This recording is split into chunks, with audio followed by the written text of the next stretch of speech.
മുഖ്യമന്ത്രി പോരിനിടെ പ്രതിച്ഛായ നഷ്ടമുണ്ടായ ഒരു കൂട്ടരുണ്ട്. അത് ഒരു വലിയ കൂട്ടം കോൺഗ്രസ് MLA-മാർക്കാണ്. പരസ്യമായും രഹസ്യമായും VD സതീശന് പകരം KC വേണുഗോപാലിനെ പിന്തുണച്ചതാണ് അവർക്ക് വിനയായത്. ജനകീയ പിന്തുണയുള്ള സതീശനെ അവഗണിച്ച് KCയുടെ പിന്നാലെ പോയതിന് സമൂഹമാധ്യമങ്ങളിൽ വലിയ വിമർശനങ്ങൾക്ക് അവർ പാത്രമായിട്ടുണ്ട്. പലപ്പോഴും തെറി അഭിഷേകവും അവർക്ക് നേരെ പരിധി വിട്ട് ഉണ്ടാവുകയും ചെയ്തിട്ടുണ്ട്. പ്രമോദ്, പലരും ജനകീയരെന്ന് നമ്മളൊക്കെ കരുതിയ, അല്ല അങ്ങനെ തന്നെയുള്ള പല MLA-മാരും VD സതീശൻ വിരുദ്ധ പ്രവർത്തനം കാഴ്ചവെച്ചു എന്നുള്ള ആക്ഷേപം ജനങ്ങൾ ഉന്നയിച്ചിരുന്നു. അതിൻ്റെ പേര് വലിയ വിമർശനങ്ങൾ അവർ ഏൽക്കുകയും ചെയ്തിരുന്നു. അവർക്ക് പലപ്പോഴും മണ്ഡലങ്ങളിൽ അവരുടെ വിക്ടറി പരേഡ് നടത്താൻ പോലും സാധിക്കാത്തൊരവസ്ഥയിലേക്ക് അവരെത്തിയിരുന്നു. ഇപ്പോൾ VD സതീശൻ മുഖ്യമന്ത്രിയെ പ്രഖ്യാപിച്ച ശേഷം അവരുടെ അവസ്ഥ എന്തായിരിക്കും? അല്ല, ഇത് അവർക്ക് മത്സരിക്കാൻ അവസരം ഉണ്ടാക്കി കൊടുത്തത് KC ആണ് എന്നുള്ളതാണ് അവർക്ക് മനസ്സിലാക്കാൻ കഴിഞ്ഞിട്ടുള്ളത്. അത് കാരണം സ്ഥാനാർത്ഥി പട്ടിക നിശ്ചയിക്കുന്നതിനകത്ത് വളരെ നിർണായകമായ റോളിലേക്ക്, സ്വാധീനത്തിലേക്ക് KC ഉണ്ടായിരുന്നു. അങ്ങനെയാണ് അവർക്കൊക്കെ മത്സരിക്കാൻ കഴിഞ്ഞത് എന്ന് വരികയാണെങ്കിൽ അവർ പിന്നെ ആരെയാണ് സപ്പോർട്ട് ചെയ്യുക? അത് സ്വാഭാവികമായിട്ട് അങ്ങനെ വരും. അതാണ് അതിനകത്തൊരു പ്രശ്നം. അപ്പോൾ അവർ വിചാരിക്കുന്നത് അങ്ങനെ സപ്പോർട്ട് ചെയ്യുക, അവർക്ക് അത് മാത്രമേ മനസ്സിലായിട്ടുള്ളൂ എന്നുള്ളതാണ്. അതുമാത്രം, അതിനപ്പുറത്തേക്കുള്ള ഒരു മനസ്സിലാക്കലിന് അവർക്ക് കഴിഞ്ഞിട്ടില്ല. കേരളം എന്താണ്, കേരളത്തിലെ ജനങ്ങൾ എങ്ങനെയാണ് ചിന്തിക്കുന്നത് തുടങ്ങിയ കാര്യങ്ങളിലൊന്നും അവർക്ക് യാതൊരു തരത്തിലുള്ള ധാരണയും ഉണ്ടായിട്ടില്ല. അതുകൊണ്ട് തന്നെ അവർ KC ആണ് ഞങ്ങൾക്ക് മത്സരിക്കാൻ അവസരം തന്നതുകൊണ്ട് KCക്കാണ് ഞങ്ങളുടെ പിന്തുണ എന്ന വളരെ സിംപ്ലിസ്റ്റിക് ആയിട്ടുള്ള പിന്നെ ഒരു രാഷ്ട്രീയ ബോധ്യത്തിൻ്റെയും പിന്തുണയില്ലാത്ത ഒരു തരം നിലപാടിലേക്ക് പോയി. അത് കാരണമാണ് പലരും, നമ്മൾ വിചാരിക്കുന്നു അവരൊക്കെ മികച്ച പിന്നെ പുതിയ തലമുറയിലുള്ള MLA-മാരാണ്, അവർ ഉയർന്ന ചിന്ത പുലർത്തുന്നവരായിരിക്കും, അവർ ഒരുപക്ഷെ ഈ വർഗീയ ശക്തികളോടൊക്കെ വളരെ ശക്തമായ നിലപാടെടുക്കുന്ന സതീശനൊപ്പം അല്ലാതെ പിന്നെ ആരുടെ കൂടെ അവർ നിൽക്കും എന്നൊക്കെ നമ്മൾ ചിന്തിച്ചിരുന്ന ആളുകളാണ്. പൊടുന്നതിനെ നമ്മൾ മനസ്സിലാക്കുന്നതല്ല എല്ലാവരും. ഇനിയിപ്പോൾ പിന്നെ എന്താ പറയുക, നമ്മുടെ KC വേണുഗോപാൽ നല്ല രാഷ്ട്രീയക്കാരനോ പിന്നെ നേതാവോ അല്ലഞ്ഞിട്ടല്ല ഈ പറയുന്നത്. അദ്ദേഹമായിരിക്കും, അദ്ദേഹത്തിൻ്റെതായിട്ടുള്ള കഴിവുകളും മറ്റ് പലതരത്തിലുള്ള വാല്യൂസും ഉണ്ടാവും. പക്ഷേ ഈ ഘട്ടത്തിൽ ആ നിലപാടെടുത്ത ഒരാൾക്കാണ് ജനകീയ പിന്തുണ എന്ന് മനസ്സിലാക്കാനുള്ള മിനിമം ബുദ്ധി വേണ്ടേ? അതില്ലാതിരുന്നു കഴിഞ്ഞാൽ ഇതൊക്കെ സംഭവിക്കും. അതാണ് അവരെ അനുഭവിച്ചത്. ആ അനുഭവത്തിന്റെ തുടർച്ചയായിട്ട് ഇനിയിപ്പോൾ അവരെ സംബന്ധിച്ചിടത്തോളം മുഖ്യമന്ത്രിയായി VD സതീശൻ വരുന്നു. ഇനി എന്ത് നിലപാടാണ് അവരെടുക്കുക?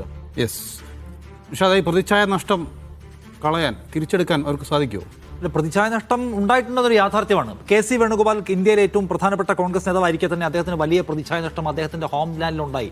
അത് വലിയ സീരിയസ് ആയിട്ടുള്ള നഷ്ടമാണ് അദ്ദേഹത്തെ സംബന്ധിച്ച്. ആ നഷ്ടത്തിന്റെ ദിവസമാണിന്ന്. കാരണം അദ്ദേഹം ഒരു പ്രധാനപ്പെട്ട പദവിയിൽ ഇരുന്നുകൊണ്ട് ആ പദവിയുടെ പവർ ദുരുപയോഗം ചെയ്ത് മാനിപ്പുലേഷനിലൂടെ MLA-മാരെ തൻ്റെ ഒപ്പമാക്കി മുഖ്യമന്ത്രി പദം പിടിച്ചെടുക്കാൻ പറന്നിറങ്ങാൻ ശ്രമിച്ചു എന്ന വിയോജിപ്പും അമർഷവും രോഷവും അദ്ദേഹത്തോട് കേരളത്തിലെ വോട്ടർമാർക്കും UDF സപ്പോർട്ടേഴ്സിനുമുണ്ട്. അദ്ദേഹത്തിൻ്റെ കരിയറിലെ ഏറ്റവും വലിയ നഷ്ടത്തിൻ്റെ ഒരു സീസണിലൂടെ അദ്ദേഹം കടന്നുപോയി. ഈ 10 ദിവസം അദ്ദേഹം ഉണ്ടാക്കിയ ഡാമേജ് ചെറുതല്ല. അദ്ദേഹം അല്ലെങ്കിൽ അതിൻ്റെ വലിയ വിഹായസിൽ നിൽക്കേണ്ട ഒരു മനുഷ്യനായിരുന്നു. പക്ഷേ അദ്ദേഹം വളഞ്ഞ വഴിയിലൂടെ പവർ പിടിച്ചു വാങ്ങിക്കാൻ ശ്രമിച്ചു എന്ന് പറയുന്ന ഒരു മോശം മാർക്ക് അദ്ദേഹത്തിൻ്റെ കരിയറിൽ വരികയാണ്. അദ്ദേഹത്തിൻ്റെ മാത്രമല്ല, ആ കളിക്ക് പിന്തുണ കൊടുത്ത ആളുകൾ, ഇപ്പം ഇവിടുത്തെ ഏറ്റവും പോപ്പുലർ ആയിട്ടുള്ള അവരുടെ MP ഷാഫി പറമ്പിലുള്ള അടക്കമുള്ള ആളുകൾ അത്തരം ഒരു ഇന്റേണൽ പ്ലേയുടെ ഭാഗമായി നിൽക്കുകയും ജനവിധിയുടെ അപ്പുറത്ത് പോയിട്ട് അവരുടെ താല്പര്യങ്ങൾക്ക് വേണ്ടി പ്രവർത്തിക്കുകയും ചെയ്യുന്നുള്ള പ്രശ്നമുണ്ട്.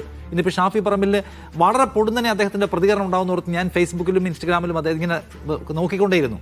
ആ നിലയ്ക്ക് നോക്കിയാൽ കമ്പാരിറ്റീവ്ലി വൈകിയാണ് അദ്ദേഹത്തിൻ്റെ പ്രതികരണം വന്നത്. ഇമോഷണലുള്ള ആയിട്ടുള്ള വാചകങ്ങളൊന്നും അദ്ദേഹം ഉപയോഗിച്ചിട്ടില്ല.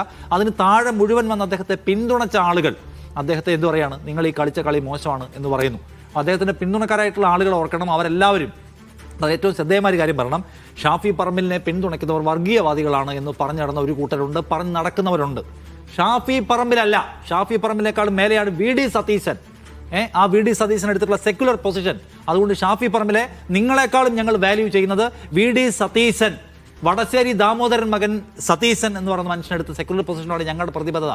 അതുകൊണ്ട് ഷാഫി എന്നുള്ള പേരോ ഷാഫിയുടെ മുഖമോ ഞങ്ങളുടെ വിഷയമല്ല എന്ന് പറയുന്ന ആൾക്കാരെ നമ്മൾ കമന്റിൽ കാണുകയാണ്. അതുകൊണ്ട് ആ മനുഷ്യരെ അവഹേളിക്കുന്നവർക്കുള്ള മറുപടി കൂടിയാണിത്. ഷാഫി പറമ്പിൽ അവർക്ക് ദൈവമൊന്നുമല്ല. ഷാഫി പറമ്പിൽ ശരിയുടെ പക്ഷത്താണെങ്കിൽ ഞങ്ങൾ അവരുടെ കൂടെ, ശരിയുടെ പക്ഷത്ത് അല്ലെങ്കിൽ ഷാഫി പറമ്പിലാണ് മാറിയേക്കെ ഞങ്ങൾ ഇപ്പോൾ VD സതീശൻ്റെ കൂടെ. ഇനി VD സതീശൻ ശരിയുടെ പക്ഷത്ത് അല്ലെങ്കിൽ അദ്ദേഹവും മാറി നിൽക്കുക എന്ന് പറയാൻ കഴിയുന്ന രാഷ്ട്രീയ ഉറപ്പുള്ള മനുഷ്യന്മാരെ നമ്മൾ കാണുന്നു.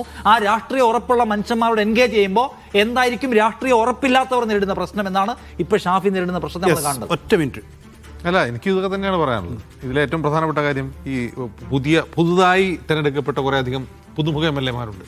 അപ്പോൾ അവരൊക്കെ ചെറുപ്പക്കാരാണെന്ന് വെച്ചാൽ ഒരുപക്ഷെ ചെറുപ്പക്കാരായിരിക്കും, 40 വയസ്സ് താഴെയുള്ളവരൊക്കെ ഉണ്ടാവും, 40 വയസ്സിന് 50 വയസ്സിനൊക്കെ താഴെയുള്ളവരുണ്ടാവും. പക്ഷേ കേരളത്തിൽ വന്നിട്ടുള്ള ഈ രാഷ്ട്രീയ മാറ്റം, ഇത് ഞാൻ പറയുന്നത് UDF-ലോ കോൺഗ്രസിലോ വരുന്ന മാറ്റമല്ല, കേരളത്തിൻ്റെ പൊളിറ്റിയിൽ വരുന്നൊരു മാറ്റമാണ്. ഈ മാറ്റം അവർക്ക് മനസ്സിലായിട്ടില്ല. അത് അങ്ങനെ പെട്ടെന്ന് മനസ്സിലാവുകയുമില്ല. അവരത് മനസ്സിലാക്കും. അടുത്ത 5 വർഷത്തിനുള്ളിൽ അവരത് മനസ്സിലാക്കിയിരിക്കും. കാരണം ഇവർ MLA-മാരാണ്, ഇവർക്ക് വീണ്ടും ജനങ്ങൾക്കിടയിലേക്ക് ചെല്ലേണ്ടതാണ്. ആ ജനങ്ങൾ എങ്ങനെ അവരോട് ബിഹേവ് ചെയ്യുന്നു എന്നുള്ളത് അവർ മനസ്സിലാക്കും. ഞാൻ പറഞ്ഞത് ഭരണപക്ഷത്തിന് വേണ്ടി മാത്രമുള്ളതല്ല, പ്രതിപക്ഷത്തിന് ഇതിലൊരു വലിയ പാഠമുണ്ട്. 10 വർഷം റേഡിയോ പോലെ ചോദ്യങ്ങളൊന്നും സ്വീകരിക്കാതെ അങ്ങോട്ട് മാത്രം സംസാരിച്ചുകൊണ്ടിരുന്നൊരു സർക്കാരിനെയും ഭരണകൂടത്തെ നമ്മൾ കണ്ടത്. അതിൽ മടുത്ത ജനങ്ങളാണ്. ഞങ്ങൾക്കും സംസാരിക്കാനുണ്ട്, ഞങ്ങൾക്കും പറയാനുണ്ട്, ഞങ്ങളുടെ വോയിസും കേൾക്കപ്പെടേണ്ടതാണ് എന്ന് പറഞ്ഞുകൊണ്ട് ഇടപെട്ടത്. അവർ ഇനി ഈ സർക്കാരിനെ തിരുത്തും. ഇവിടെ പ്രതിപക്ഷത്തേക്കാൾ വലിയ പ്രതിപക്ഷം ഒരു പക്ഷേ ഈ ജനങ്ങളായിരിക്കുമെന്നാണ് ഞാൻ പ്രതീക്ഷിക്കുന്നത്. യെസ്, ജനങ്ങൾ തന്നെയാണ് രാജാവ്, അതിലൊരു തർക്കവുമില്ല.